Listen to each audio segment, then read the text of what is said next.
result is very clear.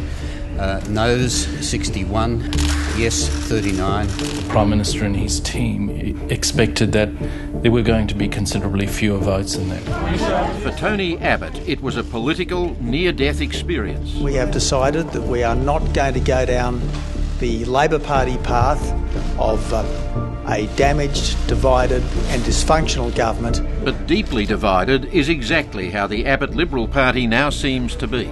If you're not in government to do the right thing, it's all to no avail. I can say this in answer to your question, that if things don't change, the party room will. A story of political survival in two parts. Survival of the Prime Minister, survival of the government. Can there be both? Welcome to Four Corners. Blind Freddie can see Tony Abbott's leadership is in trouble, which is pretty astounding for a man who led his party into government just 18 months ago, routing Labor in the process. It's particularly extraordinary that, having been the beneficiary of Australia's harsh judgment against Labor for replacing its Prime Minister twice in 3 years, the Liberal Party would seriously contemplate doing exactly the same thing, not even halfway through its first term. Yet that's exactly what they're still flirting with. Mr Abbott has made all sorts of promises to placate his parliamentary colleagues after the shock party room vote on a leadership spill just a few weeks ago. A severe expression of displeasure and concern that signalled a hemorrhage of support. While the party discord has gone back underground, Tony Abbott remains on shaky grounds in the public eye, and there is no sign the unrest is over. So how has it come to this?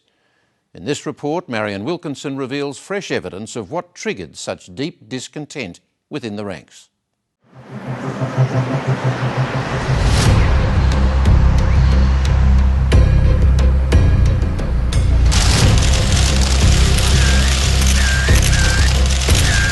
This has been a very chastening experience, obviously. A very chastening experience. It's not often that something like this happens 16 or 17 months into the life of a government. Just 5 weeks ago, Tony Abbott survived what he called his near-death political experience. Today, his Prime Ministership is on life support, despite his promise the Liberals would not repeat Labor's leadership turmoil. We have looked over the precipice and we have decided that we are not going to go down the Labor Party path of a damaged, divided and dysfunctional government which votes no confidence in itself. What is your intentions of leadership? Let's get it out, kill it once and for all. Okay, no, listen, thank you very much. Let me say this. Tony has had utter loyalty and consistency from his front bench. He has had more consistency and loyalty from his front bench than any other Liberal leader in our lifetimes. Oh, picture? Okay, here, I'll put on my coat for you. Thanks very much, great to see you. I'll retweet you.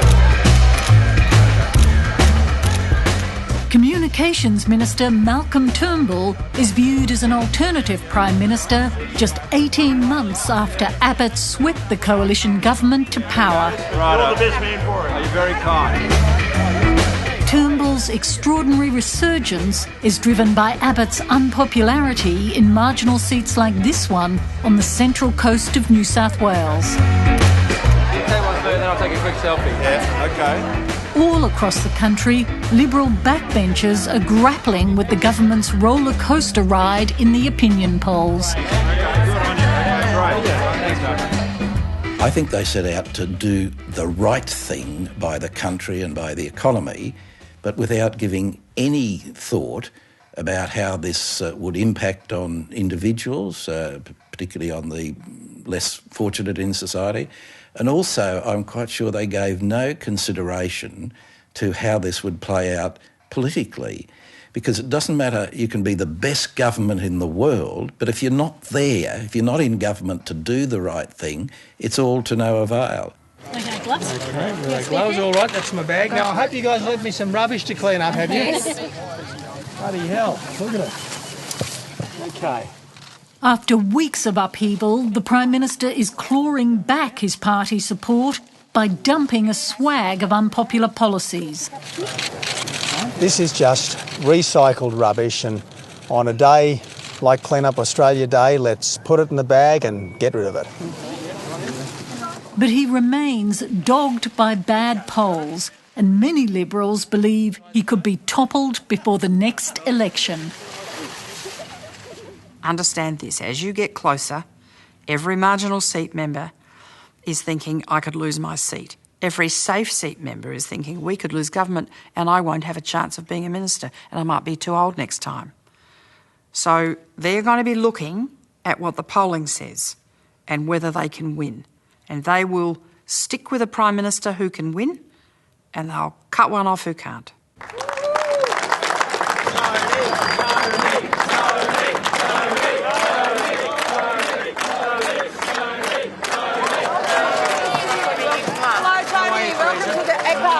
Lovely day. Abbott's last-minute campaign promises sowed the seeds of this leadership crisis. Good to see you. How's things? You win this year. Fingers crossed. That's what we're trying to do. Before the election, Abbott and his shadow treasurer emphatically promised they would not cut spending on health and education.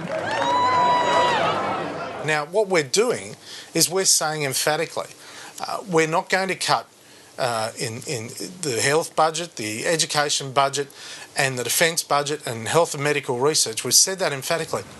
I trust everyone actually listened to what Joe Hockey has said last week and again this week. No cuts to education, no cuts to health, no change to pensions, no change to the GST and no cuts to the ABC or SBS. It made it clear that if this leader got elected, it was going to be impossible for him to deliver on all the commitments that he'd made during that election period. It just didn't stack up. This is a government that has got itself into serious trouble because the numbers speak for themselves.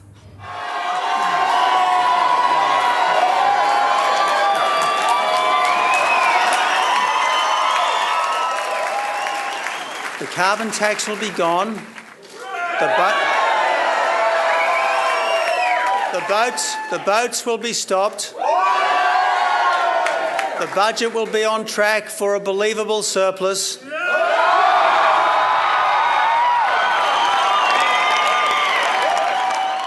On election night, it was clear Abbott's big plans would be impossible without dumping election promises.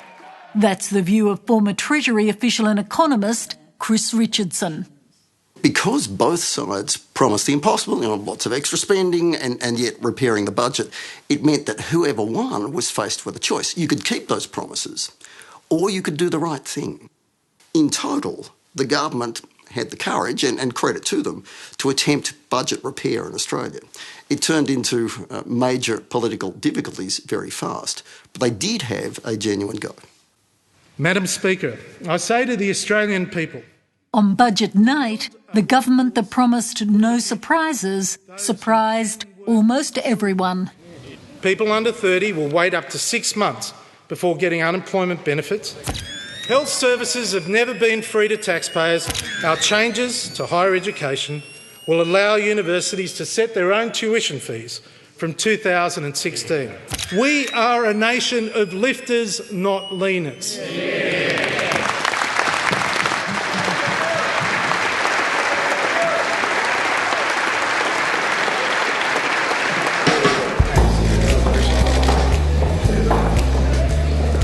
Remarkably, Four Corners has been told, neither Hockey nor senior ministers foresaw the political backlash that followed. I don't know where to start. Hello? Oh, hang on, that might look that might look really bad. Hockey's budget not only broke election promises, it was branded as deeply unfair on budget night by the Australian Council for Social Service. We read the budget papers and we were horrified. We've really tried to avoid this language of rich and poor. But on that night, it was so stark the way the government had targeted its savings measures to whole groups of people who really do struggle. It was quite a shock on budget night when there was the $7 co-payment, the cut to the rebate. The biggest political bombshell in the budget was the proposal for a $7 co-payment for a visit to the GP. Well, I think it's a very honest budget. It's a fair budget. It was tied to a $5 cut in the Medicare rebate to doctors and sprung on the AMA on budget night. But the biggest shock of all was the fact that it covered all patients right across the spectrum. So it covered all of those vulnerable patients in our community, those people that are sick, the elderly, children, and I think that was the most shocking part of all. And to not have discussed that, to not have consulted with the medical profession, I think was an enormous mistake. The GP co-payment was also sprung on the government's backbenchers, Senator Ian MacDonald told Four Corners. It seemed to be an additional tax on doctors, but it also didn't seem to be very fair for poorer people in the society. And so across a range of those sort of concerns, I was opposed to it from day one. But principally because it had never even been discussed in the party room, there'd be no indication of it. The opinion of backbenchers who are in tune with their electorates had not been sought. And quite frankly, it was just stupid policy. I said it at the time, and I'm a little bit gratified that now, some 9 months later, that's been accepted and we're going back to the drawing boards. With greater autonomy, universities will be free to compete. The political misjudgments over the GP co-payment were echoed in the budget's higher education announcements. This is a great news story for people who want to have the opportunity to go to university. They'll earn 75% more than people who don't have university degrees. Education Minister Christopher Pyne appeared unprepared for the reaction.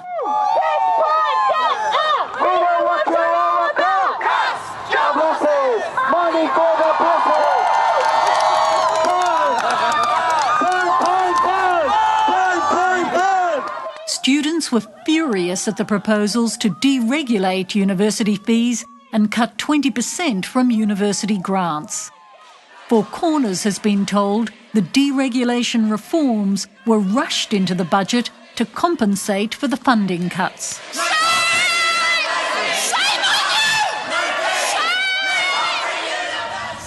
I think they did not anticipate the widespread public alarm at the consequences of this. Canberra University's Vice-Chancellor supported students and parents opposing the deregulation. He argued it meant higher uni fees. And for students dependent on government HECS loans to pay their fees, higher debts. So 20% is being cut from the government grant, and in order to make up for that, student tuition fees would have to go up by about 30% in order to compensate. But now, of course, universities will be allowed, if these measures go through, they'll be allowed to charge on top of the 30%.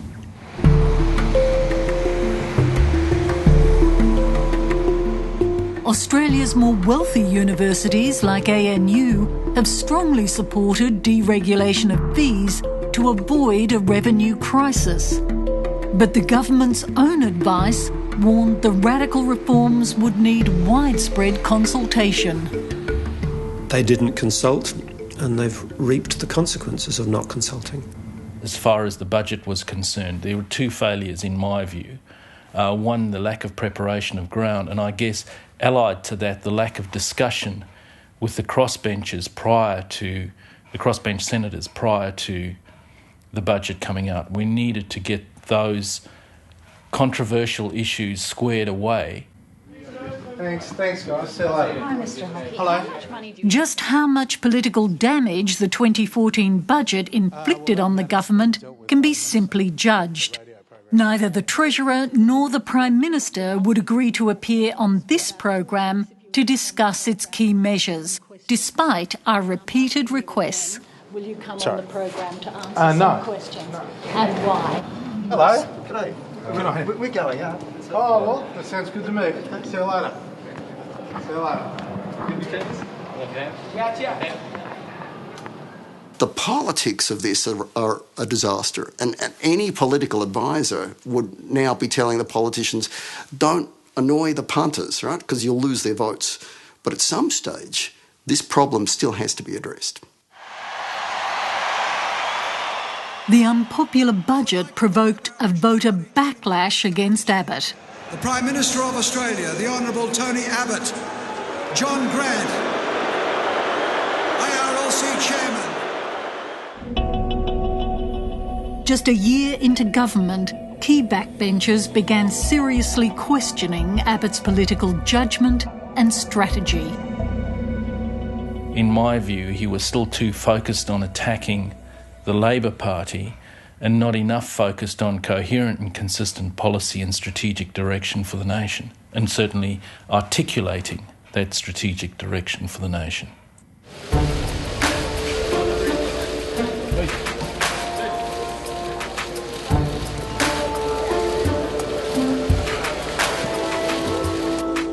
By November's G20 summit in Brisbane, Abbott's government had crashed in the opinion polls. Good. Get that away. Thank you. The internal tensions began to crack open. Foreign Minister Julie Bishop clashed with Abbott's powerful Chief of Staff Peter Credlin over her aggressive management style. But Abbott repeatedly defended Credlin. Do you really think my Chief of Staff would be under this kind of criticism if her name was Peter as opposed to Peta? I think people need to take a long, hard look at themselves with some of these criticisms. When I worked in the Howard ministry, if you were unhappy with something out of Howard's office, you'd say, well, I want to see him. I'm going to go to him. And it would be sorted out. So what I mean by that is the Prime Minister, any minister, has to take responsibility for how their staff conduct themselves. So I'm assuming from this that the Prime Minister is happy with the way Ms Credlin's doing her job. By December last year, an increasing number of Liberal backbenchers were complaining that Credlin was blocking their access to the Prime Minister. But her marriage to Liberal Party Federal Director Brian Loughnane and her unique role in Abbott's office made her a powerful opponent. Well, look, I said something about Peter Credlin 15 months ago. Again, long before anyone else. I haven't had anything to do with Peter or the office since that time. I'm not really the best person to ask. But the situation where the Prime Minister's principal advisor and the Liberal Party's principal advisor are husband and wife doesn't make for a good interaction between the parliamentary ring and the organisational wing.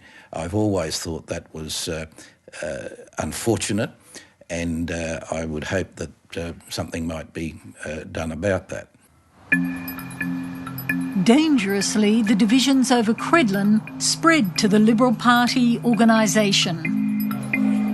The party's honorary treasurer, Phil Higginson, had been a good friend of Tony Abbott's. This is a matter of good corporate governance and direction. But late last year, Higginson clashed with Credlin's husband, Loughnane, demanding more transparency in the Federal Party accounts. Four Corners has obtained an explosive text message Higginson sent to a senior Liberal Party figure at this time, urging Credlin's removal from Abbott's office. I do hope you can negotiate the removal of Credlin. That would be a huge win in itself. She has effed the parliamentary wing through her non-understanding of team harmony, and she has effed the organisational wing. Higginson continued with a graphic attack on Credlin. I'm refusing to sign the 2013-14 accounts. It has brought the horsewoman of the apocalypse out of her den, as you can imagine. Black robes flowing. Stay tuned for the hatchet job on me. It's hurting me just mainly watching the party suicide. In late December, the Prime Minister and Higginson met and argued heatedly over the dispute. Liberal Party sources tell Four Corners Abbott asked Higginson to resign as Federal Party Treasurer. The Prime Minister declined to comment on this meeting.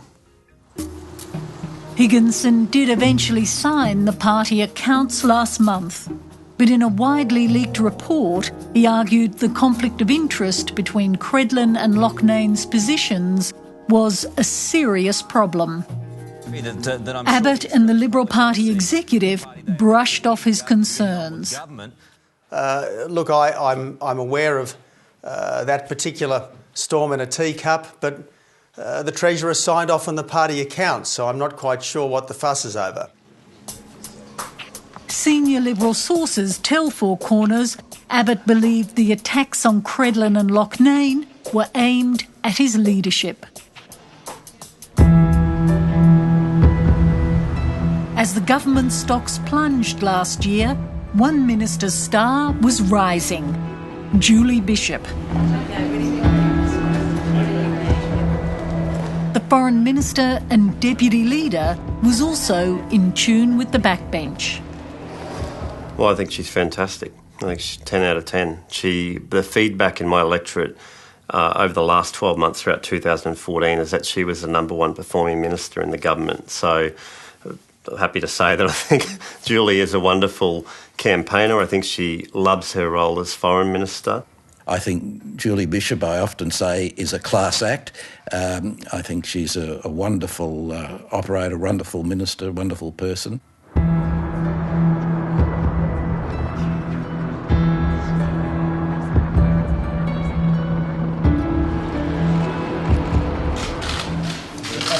Delighted to have you both here. You've been before and you've even been to our home state of Western Australia. Bishop's key Western Australian ally was then Defence Minister David Johnston. But in December last year, Johnston was under attack from Abbott's office.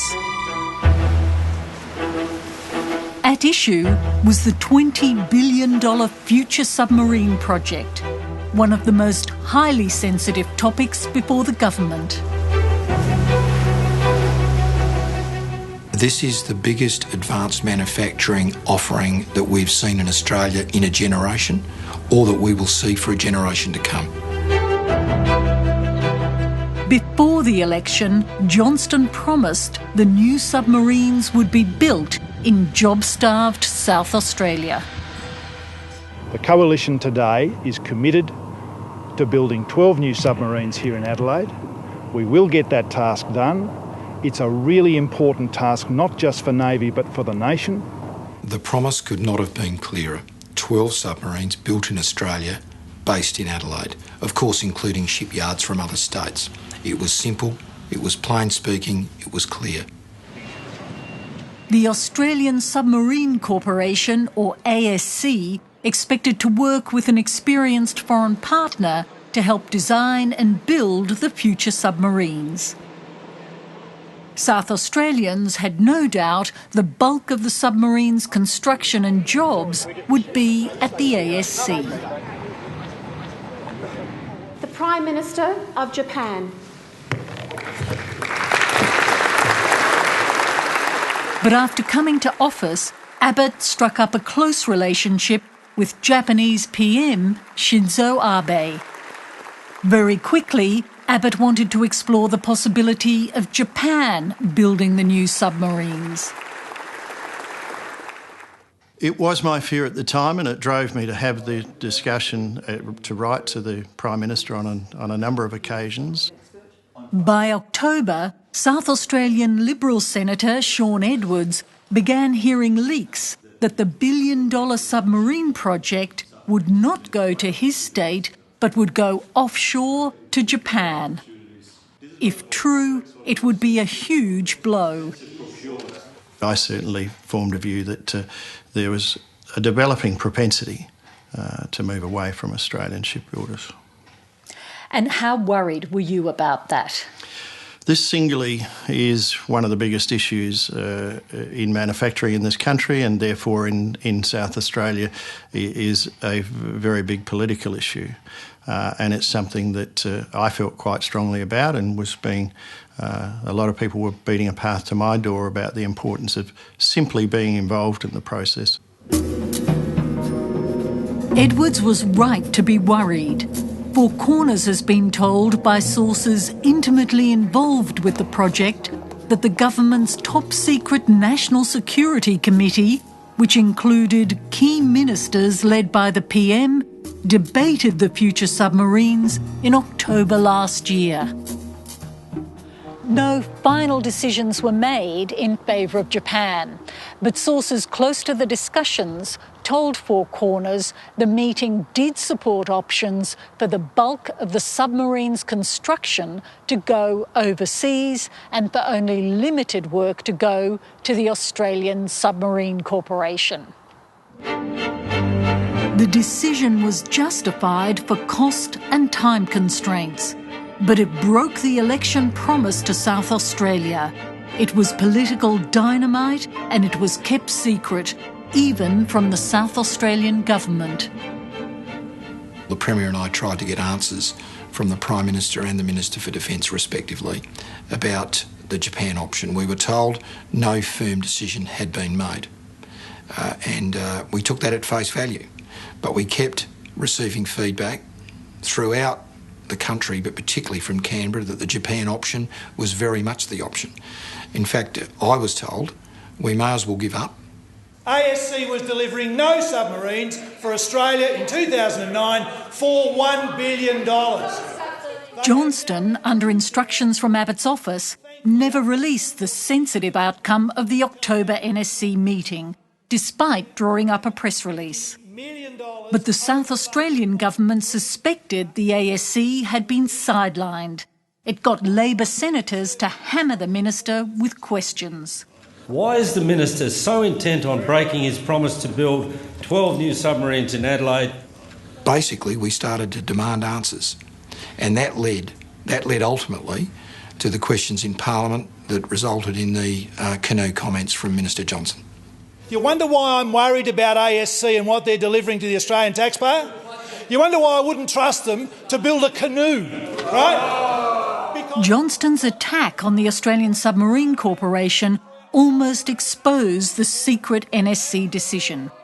It sent Liberal stocks plummeting in South Australia. Abbott sacked Johnston, but the submarine project would soon become critical to Abbott's hold on the Prime Ministership. I brought everybody back early from Christmas holidays, and we went to work on trying to establish a position which would put this front and centre onto the agenda in South Australia and indeed Australia.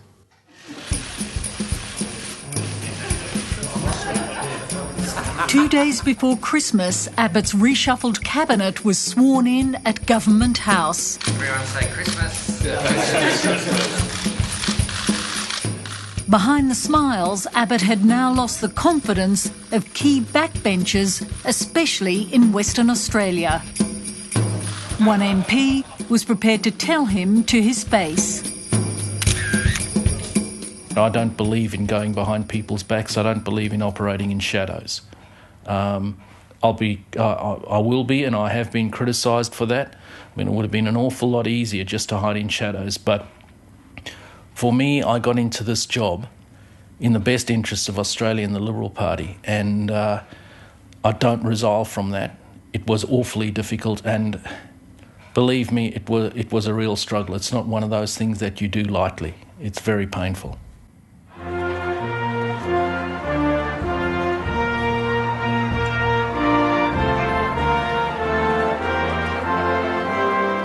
On Australia Day, Abbott himself lit the fuse on the leadership crisis with a costly captain's call. Former Defence Chief Angus Houston and His Royal Highness Prince Philip have been named as the next Knights in the Order of Australia. I particularly acknowledge Prince Philip for his long life of duty and service.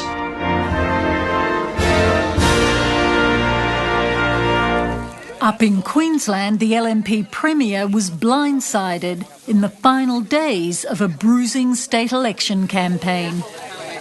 I guess my thoughts are that it was a real bolt from the blue. Queensland Liberals were rocked by the knighthood and its timing. The Queensland election was very, very toxic on polling day, something I'd never experienced before. I think a lot of the anger within the party was not so much the Duke of Edinburgh announcement, but the timing of the Duke of Edinburgh announcement. I mean, the announcement was poorly received, but if it had been done at any other time, it may not have had the impact that I think it and federal issues did have on the Queensland election.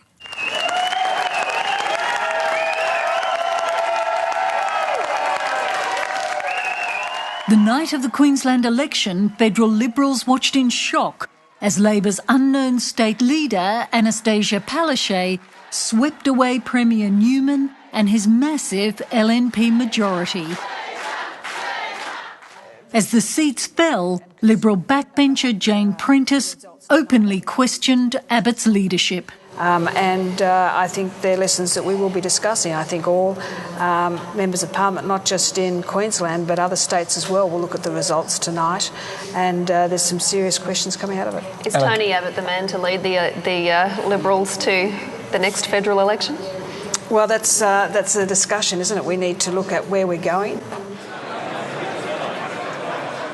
2 days after the Queensland wipeout, Abbott failed to calm backbench nerves in a speech to the National Press Club. 2014 was a tumultuous year that's reminded us to expect the unexpected. The question mark over Abbott's leadership was now out in the open less than 18 months since his election. Provocatively, Abbott warned his colleagues not to move against him. Let's also remember what I said time and time again at the time of the Rudd political assassination, at the time of the Gillard political assassination. Sure, party rooms or caucuses choose leaders, but once they've gone to an election, things have changed. It's the people that hire, and frankly, it's the people that should fire.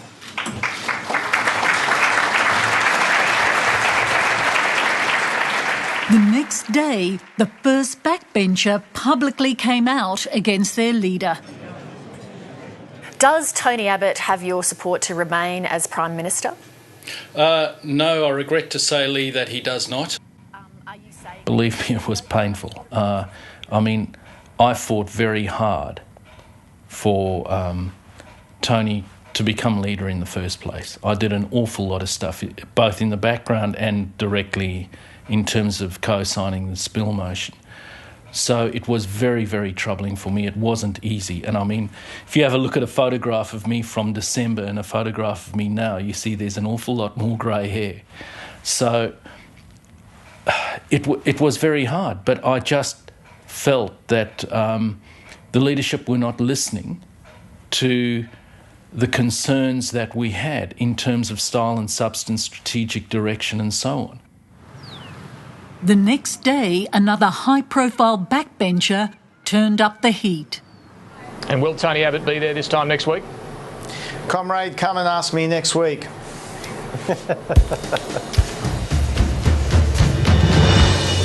The following evening, a backbench motion to spill the Liberal Party leadership was being drawn up as Malcolm Turnbull arrived for a function on the New South Wales Central Coast.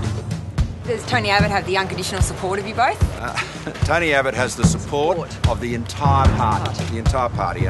But by now, numerous backbenchers were deserting Abbott. 2 days before the vote to spill the leadership, South Australian Senator Sean Edwards made a big call. He tied his vote in the spill to the $20 billion future submarine project. I just said to my people that are important to me, I said, I'm going to make a very big decision. I'm going to let the Prime Minister know that my support for him will rely on him assuring me that Australian shipbuilders will have the right to participate. The Australian Submarine Corporation had been sidelined in the project since the secret National Security Committee meeting in October. Now, 48 hours before the leadership spill, Senator Edwards got a phone call from the Prime Minister changing that. From the time that you told him that was what your vote was about, how long did it take for him to get back to you? He rang me at 6:30 on Saturday night and I heard from him at 3:10 the following Sunday, the next day. Up to 4 votes were at stake from South Australian backbenchers. Overnight, Abbott talked to his new Defence Minister, Kevin Andrews, about revisiting the submarine policy. He indicated, I can tell you, that he said that he'd had a discussion with the Defence Minister and they'd come to a position on this, which obviously was what I was seeking. I have only an hour and a few minutes ago hung up from the Prime Minister, and I'm absolutely delighted to be able to announce that shipbuilding and the Australian Submarine Corporation and South Australia will now be able to include themselves in a tender process.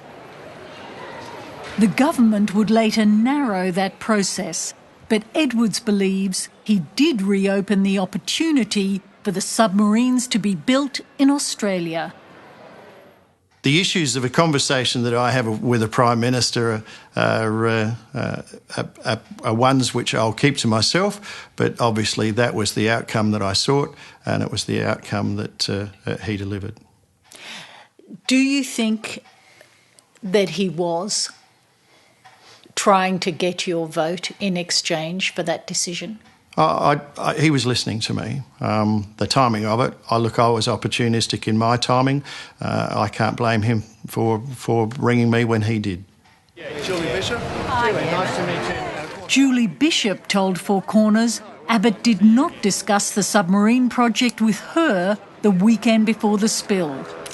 This is despite Bishop being a key member of Cabinet's National Security Committee. How do you think the vote's going to go, Russell? Well,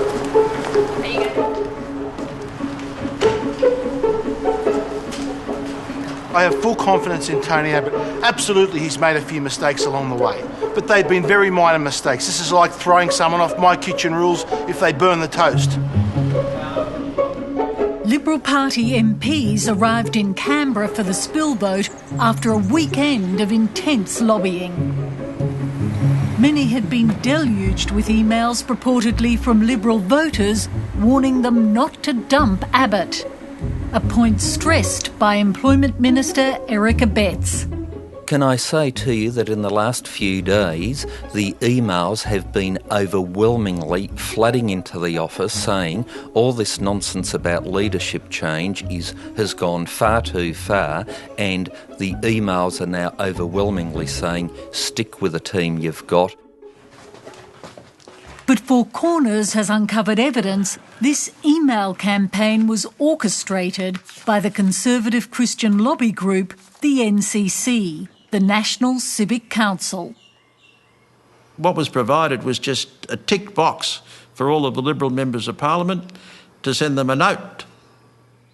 Sydney barrister Robert Colquhoun was inadvertently sent the instruction email from a senior NCC figure who organised the campaign to influence the internal Liberal Party vote.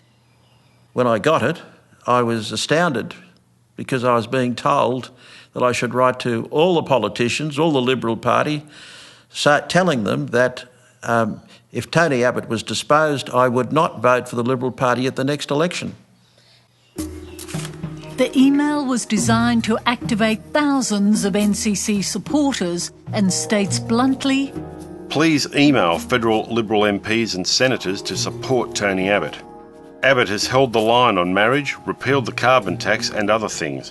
Whatever his failings, the alternatives are Malcolm Turnbull, who failed as leader, and Julie Bishop, who was forced to resign as Shadow Treasurer." Four Corners showed the email to its author, NCC Vice President Pat Byrne, who agreed it was his. I know the one you're talking about. We sent several emails. Preserving the definition of marriage is quite an important issue to the supporters of the National Civic Council, and Tony Abbott's a social conservative, so we support him. But the emails also asked them on a number of points to take up with Tony Abbott the key things that are causing unrest in the electorate, and that is instability in the government, the failure to deliver properly on his infrastructure development, and thirdly, the cutting of family benefits. Because the letter just referred to 2 points. It referred to the carbon tax, but more importantly for them is that Tony Abbott is holding the line on same-sex marriage, and that's what it's all about, to deny members of Parliament a conscience vote.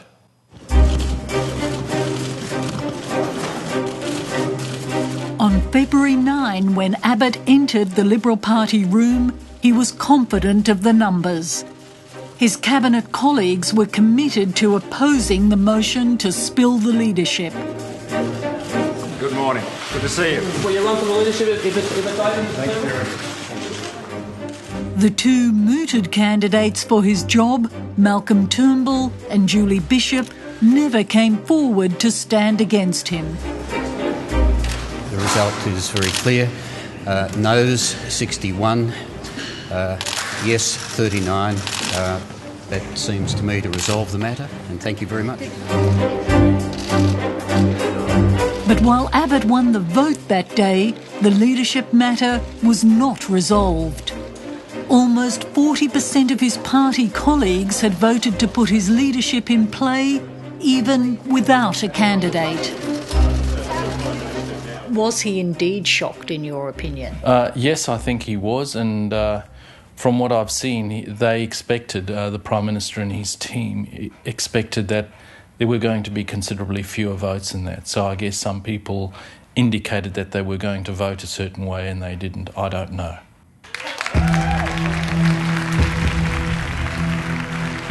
Just 2 weeks ago, the Liberal Party again erupted in leadership speculation. Malcolm Turnbull and Julie Bishop were again touted as contenders. Newly invented Social Security Minister Scott Morrison was slated as Treasurer. I call the Honourable the Prime Minister. That threat to Abbott dissipated overnight. Any co-payment is dead, buried and cremated, Madam Speaker. I can't make it clearer than that. It's dead, buried and cremated. The Prime Minister is reasserting his authority. He is ditching unpopular policies and he's paying more attention to his backbenchers. Most insist he can rebuild his leadership, but he is on borrowed time. We want him to succeed, and we want the government to succeed for Australia's benefit.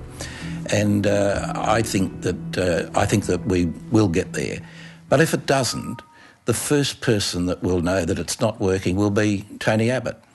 And I have every confidence that if that happens, and I don't think it will, but if that does happen, I think Tony would do the right thing by Australia and by the party.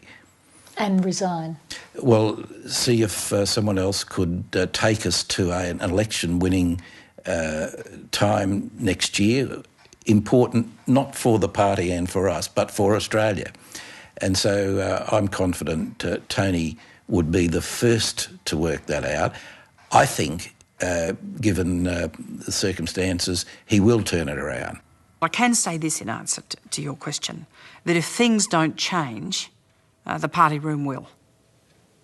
Will change the leader? Yeah, if things don't change. There's one absolute certainty about a party room vote on leadership, and that is as you get closer to election, they focus on whether they can win or not. After so many self-inflicted political wounds, the Prime Minister cannot expect an easy ride from his party. The next hurdle for Tony Abbott is the New South Wales election on Saturday week. Will there be an Abbott factor? Then there's the second Abbott hockey budget, just 8 weeks away, with the first budget already a chronicle of political failure. And of course there's the ongoing set of hurdles in the Senate. So after 19 consecutive news polls showing the government trailing the opposition, what are the odds? Next week, a very different story of survival when walking away from a plane crash is not the good news story you might expect it to be. Until then, good night.